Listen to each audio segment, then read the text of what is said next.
আসসালামু আলাইকুম। আমি চট্টগ্রাম সিটি কর্পোরেশনের বর্তমান ভারপ্রাপ্ত মেয়র জনাব শাহাদাত হোসেন স্যারের দৃষ্টি আকর্ষণ করছি।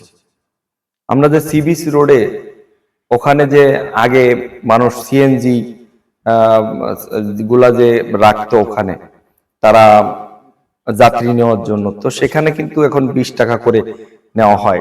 জেলা প্রশাসনের কাছ থেকে একটা টোকেন ধরিয়ে দেওয়া হয়। এ বিষয়ে আপনি অবগত আছেন কিনা? এই বিষয়টি আহ, প্রশাসন কিভাবে করছে? কারণ আগে তো এখানে টাকা নিত না। একজন সিএনজি চালক তার সিএনজিতে আসার সময় সে আমাকে বলল যে আগে কখনো এখানে টাকা দেওয়া লাগতো না, এখন সেখানে 20 টাকা করে টাকা নিচ্ছে।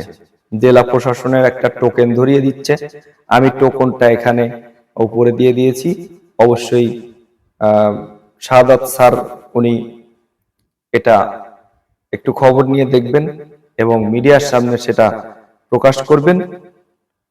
আপনি নিজেই নাকি সিএনজি চালকরা বলছে, মেয়র সাহেব নিজেই বলছে এখানে টাকা দিতে হবে। কিন্তু ঠিক আছে, সেরকম যদি কোনো সিস্টেম হয় টাকা দিতে হবে, তো সেক্ষেত্রে জেলা প্রশাসন বা সিটি কর্পোরেশনের সম্পত্তি তারা কিভাবে চালাবে, এটা সেই সিটি কর্পোরেশন বা জেলা প্রশাসক তারাই সিদ্ধান্ত নেবে। কিন্তু আগে যেটা ছিল না সেটা যখন এখন করবেন, জনগণের পকেট থেকে যখন টাকা নিবেন, তখন বিষয়টা কিন্তু অন্যরকম হয়ে যায়।